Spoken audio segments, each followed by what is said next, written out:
Um dos maiores livros de todos os tempos inspirou um dos filmes mais vistos de todos os tempos. Cecil B. DeMille's The Ten Commandments. As pessoas que conheceram a versão de Hollywood podem achar que conhecem a história bíblica do Êxodo como se tivessem lido a Bíblia. Let my people go. Indo muito além do drama, o livro do Êxodo foi revolucionário e seu impacto acabou moldando o mundo ocidental. Exodus is about many things. The first part is the story of slavery. We've had a great man, Moses, who had the choice to be a slave owner or to identify with the slaves. And he chooses to identify with the slaves and leads the first great slave revolt. That's the first part of it, with all the mystery and the magic. Relive the magic of an unforgettable motion picture event. Then there's the story of how the law The Ten Commandments emerges. It's wonderful narrative and wonderful law together. Outras pessoas enfatizam coisas diferentes. This book establishes the relationship for all time between God and Israel. And so in subsequent passages, whenever God wants the people to do something, he says, follow my rules. Why? Because I brought you out of the land of Egypt. You were strangers, I took you out. You owe me one, in a sense. O Êxodo é o segundo livro da Bíblia, logo depois do Gênesis. É uma história de libertação e tem sido fonte de inspiração para povos oprimidos do mundo todo.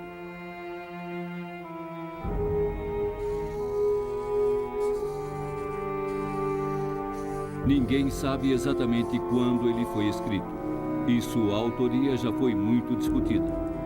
Diz a lenda que os 5 primeiros livros da Bíblia, inclusive o Êxodo, foram inspirados por Deus e escritos por Moisés.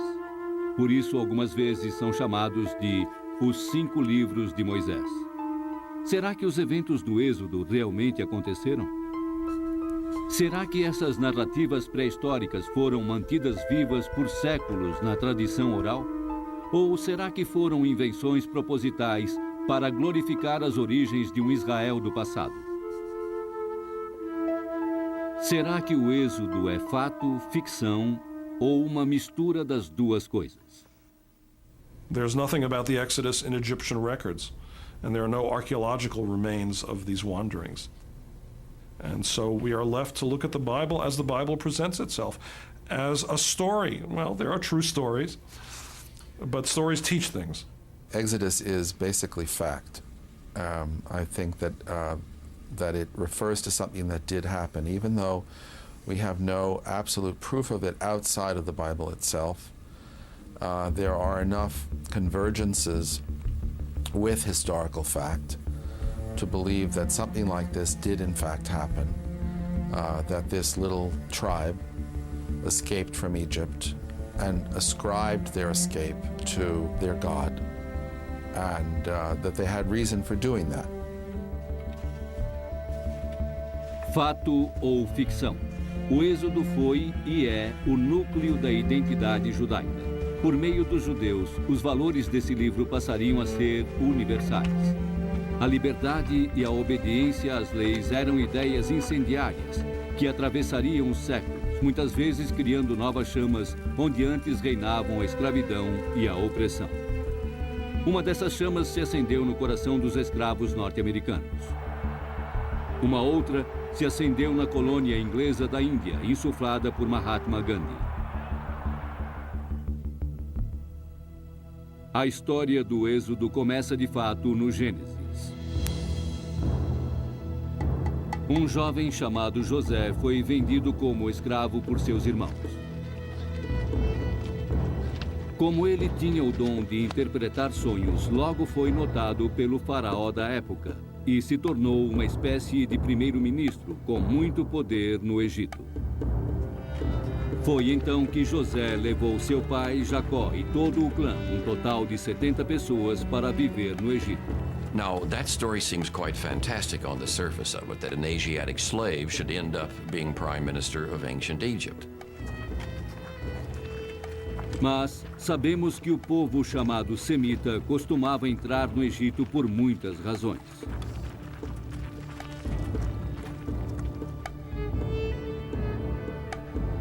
Os murais egípcios mostram semitas de barba como prisioneiros de guerra ou migrando livremente para o Egito. Não fica claro de onde são essas pessoas. Para os egípcios, eram todos asiáticos, do Oriente. Mas há um grupo específico de asiáticos que se destaca. Escavações recentes confirmam que na época em que o clã de Jacó foi para o Egito, o poder ficou nas mãos de um grupo de asiáticos chamados Hyksos. We know that between about 1650 and 1550 BC, in the time of the 15th dynasty, Asiatics did infiltrate Egypt and did in fact become pharaohs of Egypt. We have the names of 6 of these Hyksos kings, and 3 of them are Semitic, and 1 of them is Jacob, the same as the name in the biblical story. Será que as lembranças obscurecidas podem ter transformado esses reis asiáticos no faraó de José? Um faraó asiático seria amigo dos israelitas?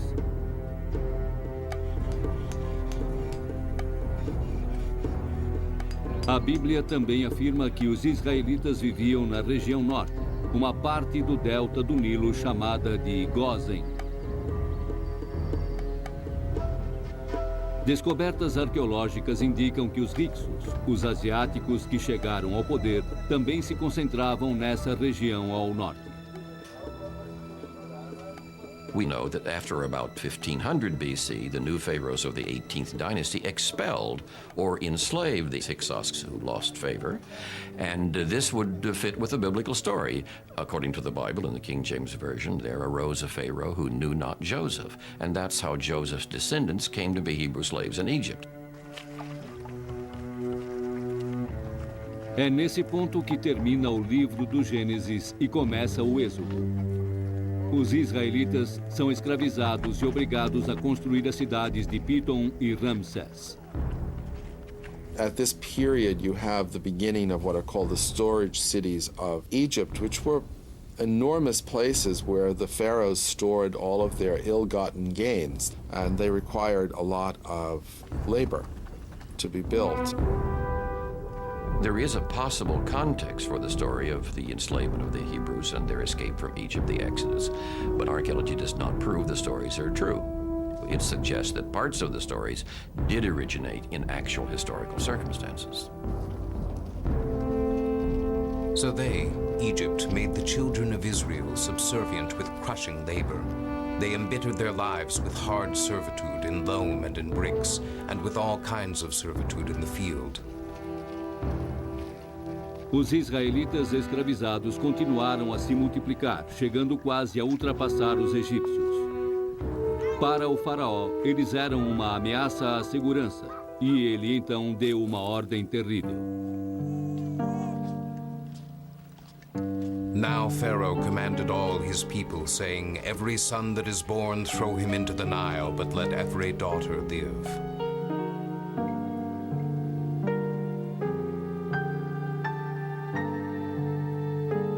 Uma mulher israelita põe o filho num cesto impermeável e o coloca num riacho. Para os israelitas, é a liberdade que está naquele cesto. O futuro líder que levaria todos eles para fora do Egito. A criança é encontrada dentre todas as pessoas pela filha do faraó. Ela cria o menino como se fosse seu, um príncipe egípcio.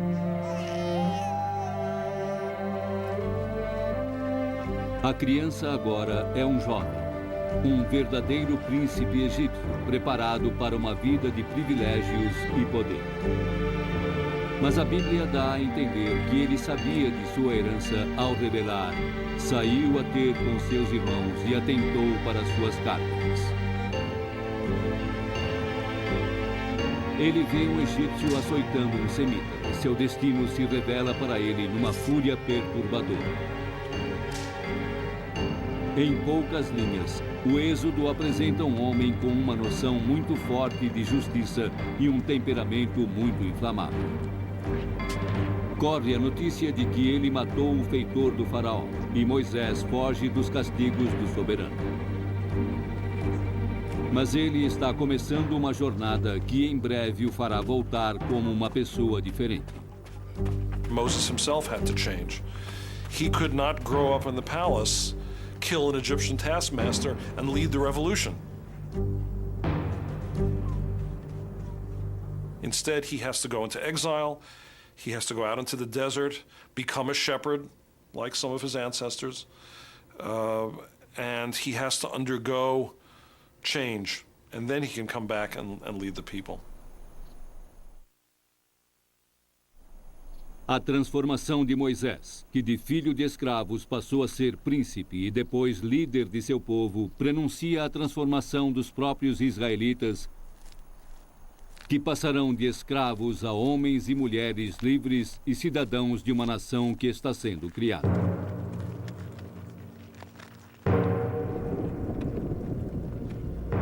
Então chega o momento mais impressionante, quando Deus, que até então não havia aparecido no livro do Êxodo, chama Moisés por meio do fogo de um arbusto em chamas.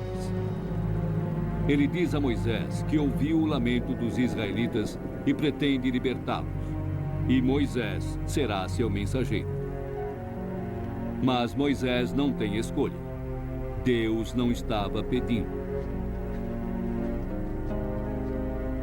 Então, esse homem simples parte para levar a mensagem de seu Deus ao faraó, o divino rei do Egito.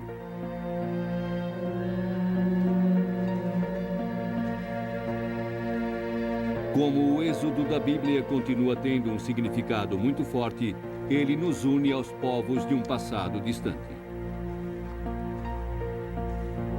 Talvez a história tenha sido contada oralmente, passando de uma geração para outra, encantando os ouvintes com a narração de suas origens.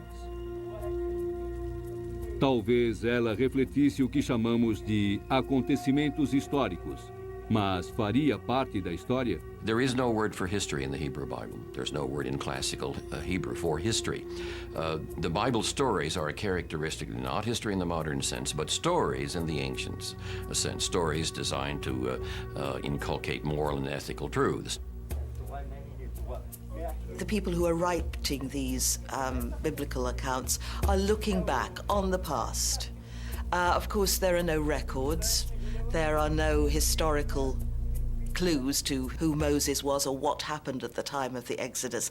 But they are less interested than we would be in what actually happened. They are far more interested in the meaning of these events. O significado dos fatos acabaria afetando não apenas os judeus, mas também povos muito distantes. Nos Estados Unidos, cerca de 3.000 anos depois, os escravos africanos veriam na história do Êxodo uma promessa. We were in bondage. As we identified with the Israelites, we see an affirmation of the potential that God would intervene and free us from our own bondage. Ironicamente, o livro que conta essa história tão motivadora foi apresentado aos escravos pelas mesmas pessoas que os escravizavam. The slaves learned about Exodus from their slave masters, who thought that one way to control and render the slaves content with their status was to lift from the Bible those passages which suggested that slavery was a routine experience, one, and that slavery was not something new, it was just the way things are. From the Word of God, slaves obey your masters. So it was a very effective tool. Muitos trechos do Velho Testamento e do Novo foram usados seletivamente para justificar a escravidão dos africanos. Para que não captassem por conta própria a verdadeira mensagem do Êxodo, os escravos eram mantidos no analfabetismo, mas não adiantou. Some learned to read it, and got its many, many messages that focused on the liberation aspects of faith. And that became, for my slave forebearers, a unifying system of values that would not let them rest until they were free at last.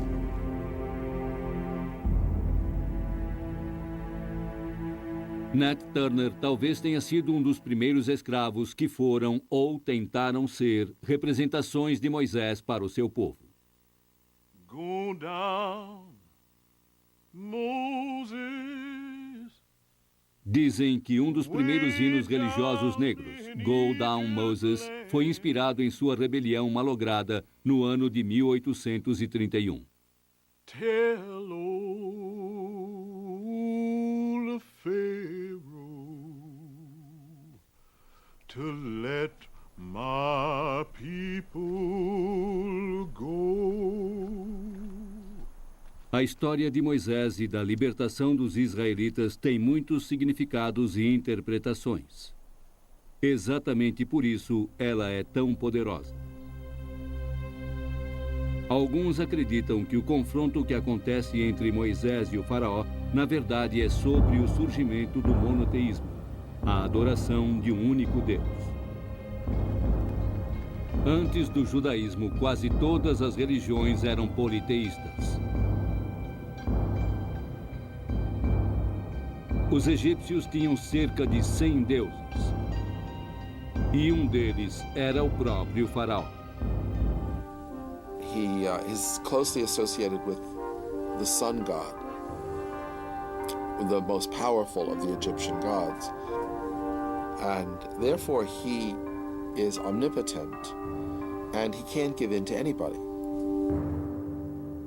And so one of the points of the liberation story, the plague account, is to show God delivering these hammer blows to Egypt and its gods and its Pharaoh. Moisés, com seu irmão Arão, chegou para transmitir a mensagem de Deus, uma mensagem que ele sabe que o faraó não vai aceitar. Deus disse a Moisés: Eu endurecerei o seu coração para que ele não deixe ir o povo. O faraó diz não, assim como Deus havia previsto. Então, o poderoso rei é reduzido a um boneco nas mãos de Deus. O cenário está pronto. Que venham as pragas. O Nilo vira sangue. Sapos, gafanhotos, moscas e pestes tomam conta da terra e de seu povo. Há cinzas que causam feridas e uma escuridão que dura 3 dias. Como o faraó continua a dizer não, todo o Egito é vítima da ira de Deus. Esse milagre das pragas pode ser difícil para o leitor moderno aceitar, mas pode existir uma explicação bastante natural. Segundo os especialistas, o escritor da Bíblia conhecia profundamente o delta do Nilo, porque quando as chuvas começam e o nível do rio sobe, bilhões de organismos infestam a água, que fica avermelhada e com cheiro ruim, como o sangue. Os peixes morrem, como a Bíblia relata. Já no final da inundação, os sapos saem da água, como na segunda praga. Os insetos da terceira e da quarta pragas se reproduzem rapidamente nas poças deixadas pelas águas que vão secando. As feridas seriam causadas pelas picadas dos insetos da terceira e da quarta pragas. Os gafanhotos da oitava praga são muito comuns, assim como os dias escuros por causa de fortes tempestades de areia. Mas há uma explicação muito mais dramática, um evento que deve ter parecido um golpe de Deus. Uma grande erupção vulcânica como nunca se viu, antes ou depois. The volcanic eruption at Thera in the Mediterranean, it's an island south of Greece and north of Crete, is the defining volcanic event of the last 10,000 years. There are no larger events. Thera entrou em erupção por volta de 1620 a.C. 400 anos antes que o Êxodo acontecesse. Mas há quem diga que esse evento poderia ter fornecido fragmentos de um fato verídico que foram usados na narrativa bíblica. With the burden of sulfuric acid in an ash cloud, it would make the water environment toxic to frogs. They might very well leave the water. Qualquer que seja o motivo, temos um retrato de sofrimento e de desgraça. Mas o faraó não vai ceder. Deus não vai permitir. Deus parece determinado a prolongar essa demonstração de seu poder e domínio. What it shows is a pretty horrendous view of God, I think. A God who hardens Pharaoh's heart so that he cannot let the people go in order that God may punish him. What kind of deity is that? Mas há quem diga que isso era necessário para deixar claro que havia apenas um Deus de verdade. By a startling series of events that upset the norm on the grand scale, that not only will it be impressed upon the memories for generations to come of the Israelites, but as are more important, that the sense of it will explode outward to the rest of the world. Agora Deus lança a mais cruel das pragas. Ele diz aos israelitas para marcar os batentes das portas com sangue de cordeiro, para que o anjo da morte passe direto por elas. Naquela noite, ele mataria todos os primogênitos da terra do Egito. E o anjo da morte não pouparia o filho do próprio faraó. What you have there is a memory of an inexplicable episode of infant mortality. And it's tied together with a whole bunch of other things that were notable and happened all at once. Clearly, these phenomena end up, remember back then when all the babies died and everybody got boils and the frogs came out of the water and there were all the locusts and the sky was dark? Remember that? And everybody says, yes, I remember that. Será que é um fato verídico que está registrado nessa narrativa? Afinal, antes da invenção da escrita, as histórias contadas oralmente eram a única forma de registro que as pessoas tinham. My own sense is that in the development of mythology, it turns into literature much later. It all starts as world history and later turns into literature. Uma camada de cinzas de terra, aliás, foi encontrada no delta do Nilo. So I think the question is there any history behind the history? And if so, can archaeology help us to get at it? And the answer is sometimes yes and sometimes no. Pharaoh arose at night, he and all his servants, and all Egypt. And there was a great cry in Egypt, for there is not a house in which there is not a dead man.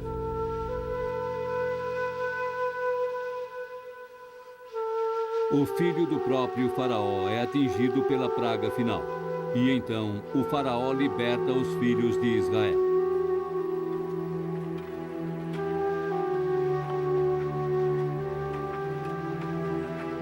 Mas Deus ainda não terminou sua missão com os egípcios. Mais uma vez, ele vai endurecer o coração do faraó.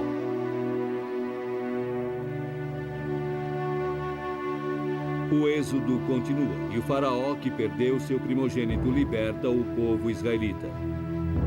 Mas Deus não vai deixar que a história termine aí. Ele volta a dizer: I will make Pharaoh's heart strong-willed, so that he pursues them, and I will be glorified through Pharaoh and all his army.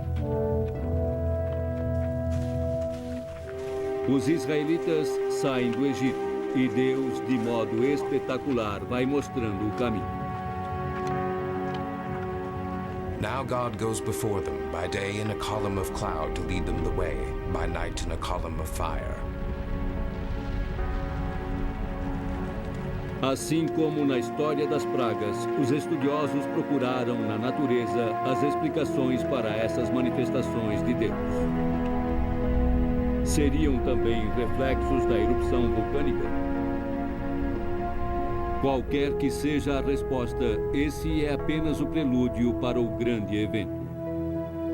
A Bíblia não esclarece a rota exata dos israelitas na saída do Egito, mas eles certamente foram para o leste e possivelmente para o sul, com o exército do faraó aproximando-se rapidamente deles. God led the people about through the way of the wilderness of the Red Sea. Essa é a versão do rei Tiago I. Mas a linguagem é obscura e às vezes a tradução é mar de junco, talvez um pântano. É uma visão bem diferente daquela criada pela imaginação. God caused the sea to go back with a fierce east wind all night, and made the sea into firm ground. Thus the waters split. Tradicionalmente, segundo a visão dos artistas e cineastas, o Mar Vermelho sempre foi uma imensa extensão de água. As águas retrocederam e afogaram o exército do faraó. Foi um milagre incomparável de libertação.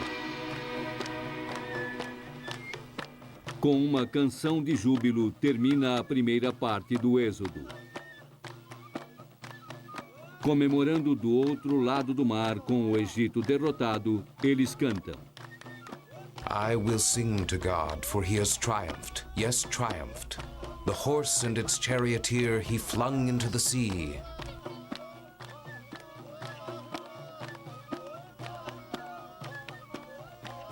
Nesse momento de grande alegria, os afro-americanos viram uma promessa de que eles também seriam libertados. Essa promessa foi cumprida com a ajuda do Exército da União. See that man all dressed in white. God's a-gonna trouble the water. It was God tramping out the vintage where the grapes of wrath are stored. It was music over their heads. And that music was what they came to expect as a result of the Exodus story. God will free his people, no matter what Pharaoh does. Os temas do Êxodo tiveram repercussão em todo o século XX. Temas de opressão e libertação, de heróis que trabalhavam para libertar os oprimidos e para criar sociedades novas e independentes. Em vários países, os opressores e edificadores de impérios cederam às exigências de liberdade. Assim como aconteceu no Egito, a liberdade vinha acompanhada de violência e muito sangue, e às vezes durava pouco. Mas essa roda de tragédia e liberdade continua a girar. E como aconteceu com os israelitas, a liberdade era apenas o começo de uma jornada dolorosa rumo ao mais importante, as sociedades livres. Moses certainly could be compared, perhaps, to Gandhi. Each of these was a charismatic figure, a natural leader. Each of them confronted the oppressor of their people. Each had to confront his own people and help them rethink themselves so as to step out from oppression. Each was pursuing, in a very purist and extremist kind of manner, a higher way of thinking, truth in its purest form. Gandhi repensou o caminho para a libertação e então propôs a resistência pacífica. Foi uma ideia que chegou longe. A não-violência foi aplicada de modo brilhante nos Estados Unidos pelo reverendo Martin Luther King para conquistar direitos civis para os afro-americanos. Os pedidos de independência de Gandhi foram rejeitados, até que no final da Segunda Guerra, uma Inglaterra enfraquecida viu o Império perder terreno. Gandhi e seu movimento haviam feito a Inglaterra libertar o povo da Índia. Mas as angústias da Índia não terminaram com a saída dos ingleses. Assim como o sofrimento dos israelitas no Êxodo não acabou quando eles fugiram do Egito. A Batalha do Mar Vermelho estava vencida. O inimigo estava derrotado. Mas agora havia um novo inimigo. Em cada israelita ainda existiam a mente e o coração de um escravo, e isso precisava acabar. They are going from being a tribe to being a nation. And it takes a very long time, but this step from Egypt to the Promised Land is part of their becoming a nation, and it's part of, therefore, their new consciousness, and it's part of the whole psychological and spiritual development of the Israelites. A longa jornada começa na direção de uma montanha chamada Sinai. A Bíblia indica que havia 3 milhões de pessoas naquele deserto estéril. Elas eram totalmente dependentes de seu Deus, que as havia levado até lá. Deus quer saber se elas seguem suas ordens. Elas querem saber se Deus vai mantê-las vivas no deserto. Ao que parece, elas vão morrer de sede e de fome, e reclamam com Moisés, dizendo: "Por que você nos tirou do Egito? Para me matar e matar meus filhos e o meu rebanho de sede?"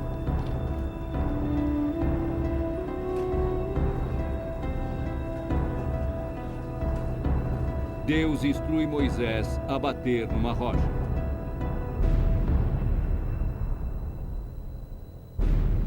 Ele faz isso e da rocha brota a água.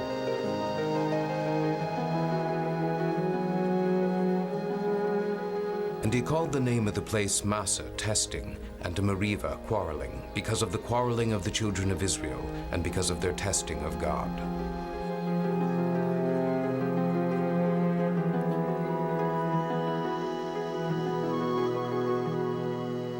Por fim, Deus os guiou até a base do Monte Sinai. Uma montanha chamada Sinai pode ser encontrada em qualquer mapa do Egito. You can go to Mount Sinai today. There's a beautiful monastery there. You can go hiking to the top. It's a very impressive view. But we don't know if that's the right mountain. It may be one next door. It may be that, as some scholars say, it's in western Saudi Arabia. A arqueologia falhou aqui. E para muitas pessoas, essa busca pelos lugares exatos é não apenas fútil, mas também irrelevante. Can we figure out which pharaoh? Can we discover where they crossed the sea? Can we find 600,000 sets of footprints somewhere in the Sinai desert?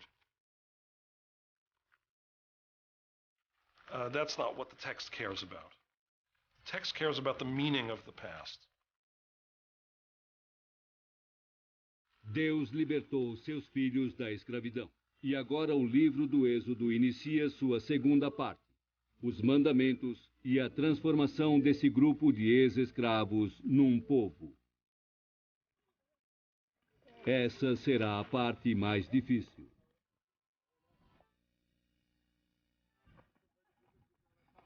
Os israelitas do Êxodo cruzaram o mar, atravessaram o deserto e agora chegaram à famosa montanha de nome Sinai, nos primeiros passos para tentar criar uma nação.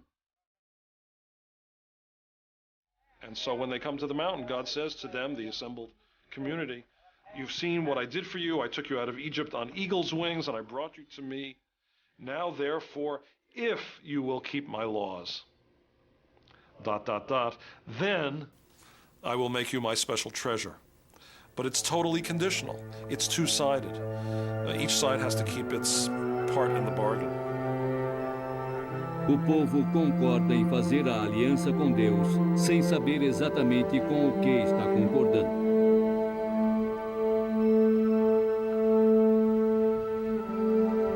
Então, Deus manda Moisés reunir seu povo no Monte Sinai, onde ele aparecerá diante de todos. Now Mount Sinai smoked all over as God had come down upon it in fire. Its smoke went up like the smoke of a furnace, and all the mountain trembled exceedingly. Com esse espetáculo de fogo, ele descreve suas leis, que são conhecidas como os 10 Mandamentos.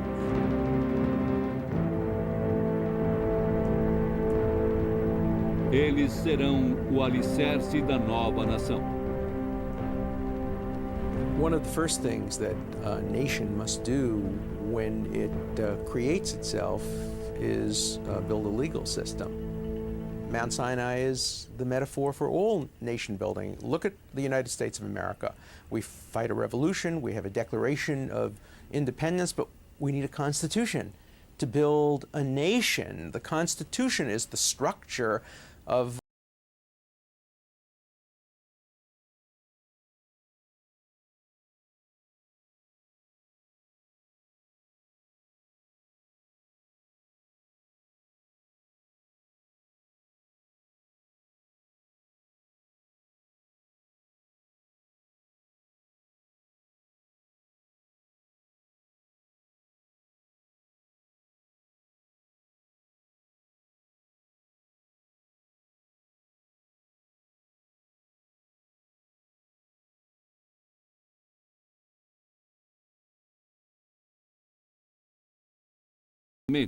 mas que os reescrevemos. thou shalt not covet. That hasn't worked. Not only do we covet, our whole market economy is based on coveting. Numa época em que a ganância e o consumo são os alicerces da economia global, há quem veja os 10 mandamentos como uma forma de retomar a moralidade. Mas Alan Dershowitz acredita que isso talvez não seja tão simples hoje. Most people who want to put the Ten Commandments on schools and in courthouses don't know what the Ten Commandments say. They know the 10 bumper stickers. You know, thou shalt not, thou shalt. But they don't know Ten Commandments is a lengthy document with lots of complexity. Thou shalt rest on the 7th day. Well, you know, has that worked so well? Do we rest? Do we really have a day of rest? I'm not sure the Ten Commandments has been all that successful. 3 or 4 of the Ten Commandments have been abrogated by Christianity. So if you ever put the full 10 Commandments up in the schoolhouse, you'd have to have footnotes. By the way, the commandment that says the 7th day shall be the Sabbath because God created the world in 6 days and rested. Christianity has changed that. Sabbath is now the first day. The rule about not having graven images of what's in heaven above and the earth below. If you look at the Sistine Chapel, you'll see graven images.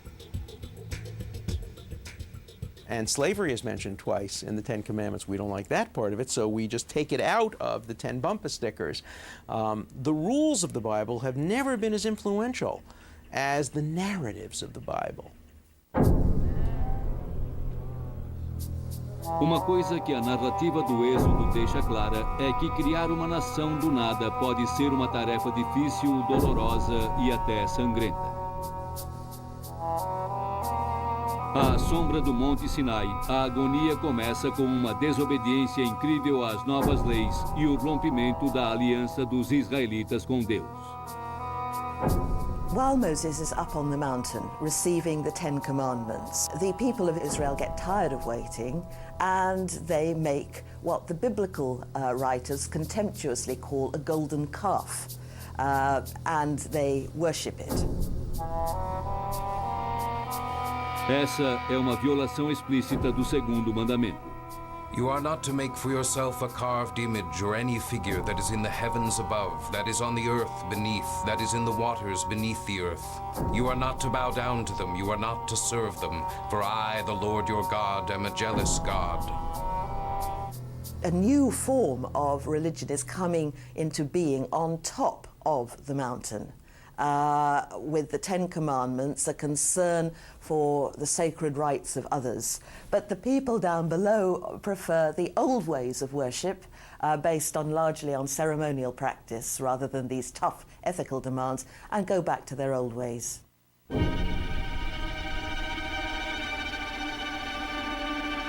No alto da montanha, Deus e Moisés estão conversando como se fossem 2 pais. O que vamos fazer com nossos filhos? Deus diz a Moisés que as pessoas fizeram um bezerro e estão se curvando diante dele. Ele diz a Moisés: Now therefore let me be, that my anger may flare against them, and I may destroy them. Moisés consegue acalmar seu Deus e o convence a não destruir seu próprio povo. I've always liked Moses' imperfections, and the most stunning imperfection is his temper. This is someone who is irascible and emotional and sometimes overreacts, even in a violent way.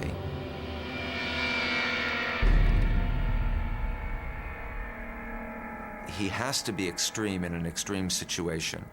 Remember, he's trying radically to transform this group, which is a group of slaves who are terrified and have never thought for themselves, into something capable of accepting the covenant he has just brought down in this extraordinary, transcendental experience he has just had. Moisés ordena uma carnificina e seus seguidores vão percorrendo o acampamento e matando as pessoas. And there fell of the people on that day some 3,000 men. Esses ataques violentos do Êxodo acabariam se tornando uma etapa comum na criação de diversas nações. A independência na Índia de Gandhi foi logo seguida por semanas de enfrentamentos e mortes entre hindus e muçulmanos. Centenas de milhares foram mortos e o país se dividiu para criar um território muçulmano no Paquistão antes mesmo que a ordem fosse restaurada e a nação pudesse se estabelecer. No Êxodo, depois das mortes no acampamento de Moisés, Deus perdoa seus filhos inconstantes, mas não esquece. O castigo está longe de acabar.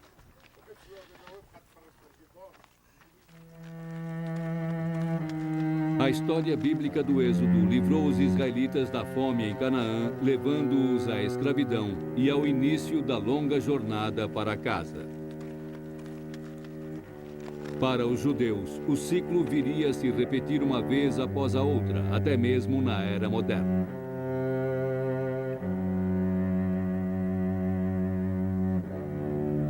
Mas a identidade que eles recebem no livro do Êxodo enraizaria ainda mais a sua fé, mesmo durante o Holocausto, quando Deus parecia estar absolutamente ausente.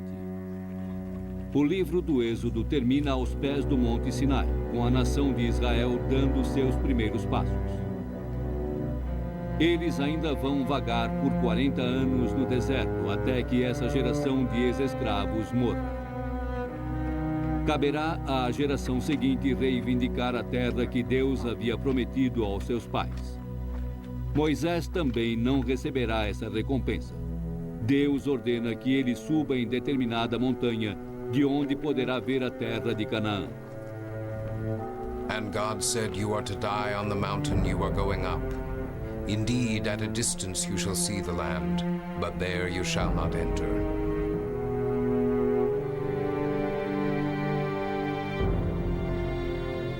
Aqui, o Êxodo oferece consolo para todos que lutam contra a opressão e sabem que o prêmio pode vir apenas para o proveito da geração seguinte. Mahatma Gandhi foi baleado e morto por um jovem radical hindu logo depois da independência da Índia. Martin Luther King foi assassinado por um racista norte-americano quando sua luta pelos direitos civis começava a render frutos. Assim como Moisés, eles não entraram na terra prometida. Alguns poderiam perguntar se essa história, que inspirou muitas pessoas na busca pela liberdade, é verdadeira ou não. Mas sua força duradoura é um fato histórico, mesmo que não seja completamente real em todos os detalhes. I couldn't care less whether it's literally true or partly true. It's a wonderful metaphor for the development of nationhood. It's a wonderful metaphor for the evolution of freedom. To go looking for the Promised Land on an archaeological map would be a serious mistake. The Promised Land is a state of the mind and the heart.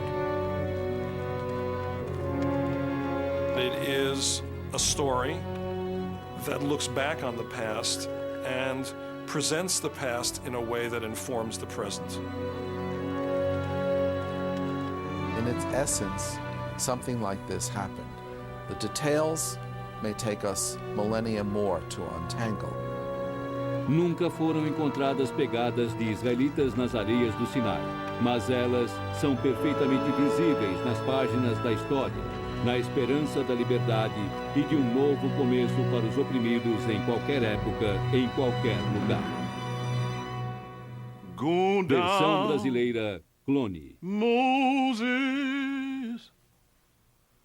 way down in Egypt land, tell old Pharaoh to let my people